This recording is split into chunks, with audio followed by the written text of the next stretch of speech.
Hello, my name is Dave Cowell. I'm a Democrat with progressive values, and I'm running for United States Congress out of Missouri's 8th Congressional District. I'm a business manager for an electronics retailer in Farmington, where I put in 50 hours a week to support my family. We are running a grassroots campaign to fight to bring democracy back to the working class. I'd like to thank everyone for giving me the chance to speak, and I hope to earn your vote on November 8th. Our community is facing many issues, and tonight I'd like to talk to you about a few of those. The first issue I'd like to discuss is one we cannot ignore. That is poverty. To me, this is personal, because I grew up in poverty. My father, a disabled Purple Heart Vietnam veteran, and my mother, who worked several minimum wage jobs, struggled to support our family. Money was always in short supply. Even in my adult life, I have found myself homeless more than once. So poverty is something I know all too well. So I want to hit you with some numbers. District 8, our community, our home, is listed as the poorest district in Missouri and one of the poorest in the nation. Our median household income is $16,000 below the national average. $16,000. That's the same amount of money someone working 40 hours a week at a minimum wage job can hope to make in a year. Unemployment in our district is more than twice the national average. Underemployment is even higher. 28% of children in our district live in poverty. And with poverty, many more issues are created, such as higher childhood hunger rates, higher infant mortality, shorter life expectancy, higher cancer rates, and higher suicide rates. And one of the most striking creations is prescription drug and heroin addiction. Scott County alone has seen a 500% increase in drug-related deaths over the last few years. Children are losing their parents over these problems, and parents are burying their children. The GOP wants to target the symptoms of these problems while ignoring the possible cures. There are many ways to combat this issue, and here is one of them. Americans deserve an honest living wage.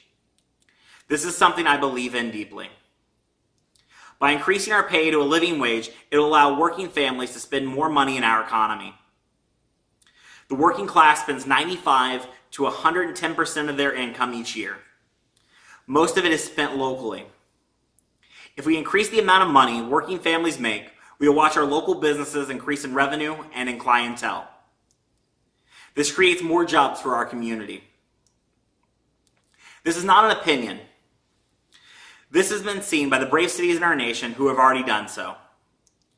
FDR once said, "The best customer of the American industry is the well-paid worker." And with this, I agree. Gone are the times of past generations where one member of the household could work to buy a home, buy a car, feed his family, and afford to raise his child, and still have a little bit money saved for his retirement. The GOP wants to paint the illusion that the only people that benefit from a minimum wage increase are those who cook and clean for us. But the reality is, the police officers that protect our streets, our first responders that save our lives, our correctional officers guarding our prisons, the teachers who educate and help raise our children, and our brave men and women in our armed forces who protect our freedoms would all greatly benefit from a wage increase.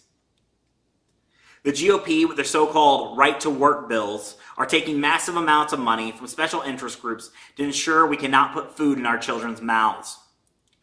They want to do everything they can to break up the unions that have helped build this nation. They want to silence the strongest voices we have in the fight for a living wage and workers' rights. They want to destroy the progress made to make our nation prosperous for working families. The GOP also wants to cut into our social programs. About 1 in 4 people in our community are receiving relief from Social Security, Medicare, Medicaid, EBT, WIC, and others. As a kid, I grew up on Medicaid. Without it, I would have never been able to see a doctor. I wouldn't have gotten the glasses I needed to do my schoolwork and end the awful migraines I suffered from. My little brother wouldn't have got the medicine he needed for his asthma. Like many families in our community, we needed Medicaid to have access to health care. The GOP's answer to solving poverty and every other one of our nation's issues is to cut these much-needed programs. The GOP does not understand the number of Americans they send to the unemployment lines by cutting into them. I worked at home health care, and so do many of our neighbors. How many of their jobs are lost? And how many of them have not received wage increases because funding for Medicaid and Medicare have not been expanded over and over and over? In our district, we have nearly 50,000 jobs from healthcare and social assistance. We cannot afford to lose a single one of those jobs. The solution is simple. Do not cut any of these much-needed social safety nets. We need to substantially expand Social Security, disability, Medicaid, Medicare, and other social safety nets that Missourians in our community, our churches, our schools may need to get back on their feet. We accomplish this by lifting the current contribution cap, making the wealthy pay their fair share. No one dies when we raise taxes on the wealthiest Americans. But when the GOP cuts Social Security and Medicare, rest assured, people will die. While we are talking about social programs, we cannot forget about VA healthcare. The government cannot continue sending our young men and women to war without including their care in the cost of conflict. I personally have a lot of friends who have served in the armed forces, who are still fighting a new war to get the health care that they were promised. And to add insult to injury, we welcome our fighting men and women home to an employment vacuum. So you know what Missouri really needs? Jobs. Predatory trade deals and bad government policies have taken away countless jobs from our community. If we continue to let backroom deals like these pass, the nearly 40,000 jobs in manufacturing we have in our district will dwindle and disappear. We must strive to elect leaders who will stand up for our workers. Leaders that talk about creating jobs, not losing them. Climate change is destroying our state, our nation, and our world. But the silver lining is it can provide new jobs. We must stop subsidizing the fossil fuel industry and start supporting the green energy industry. You wouldn't tell it from all the rain we've had over the last couple weeks here, but Missouri has more than 200 sunny days a year, making solar energy a great source for moving us away from fossil fuels. Missouri's solar energy resources exceed those of Germany, which is currently leading the world in solar energy production. We can let China build low-quality panels, or we can open more solar panel factories in Missouri and across America to build the best damn product the world has ever seen. Missouri is filled with talented manufacturing professionals who have both the will and skill to get this job done. And this is only one. This is just solar. Adding geothermal and wind power would not only add more manufacturing jobs, but would also remove our dependency on foreign oil.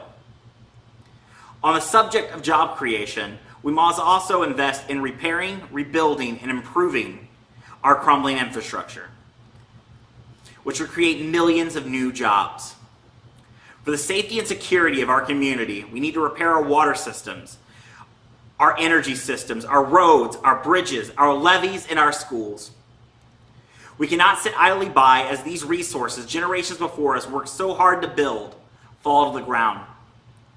We also need to invest in the future of our labor force by investing in vocational education courses, ensuring that our children have real skills to compete in tomorrow's job market. The last thing I'd like to talk to you about today is money in politics. I, like most Americans, believe that corporations are not people. I stand against the Supreme Court decision of Citizens United. As a result of this decision, large corporations, corporate interest groups, and their lobbyists are literally writing our laws, while average citizens such as you and I have little to no influence on American policy. We will see no progress on any of the issues we have discussed this evening without bold leaders that are willing to challenge the status quo, remove money from politics, and bring the voice back to the American people. Again, my name is Dave Cowell, and I want to be your new voice for Missouri's working families. This campaign isn't about me running for Congress. It's about bringing democratic and progressive views back to a district that truly needs them. If you'd like more information on us, or if you'd like to contact us, please visit davecowellforcongress.com. And remember to get out and vote on November 8th. Thank you all, and have a good night.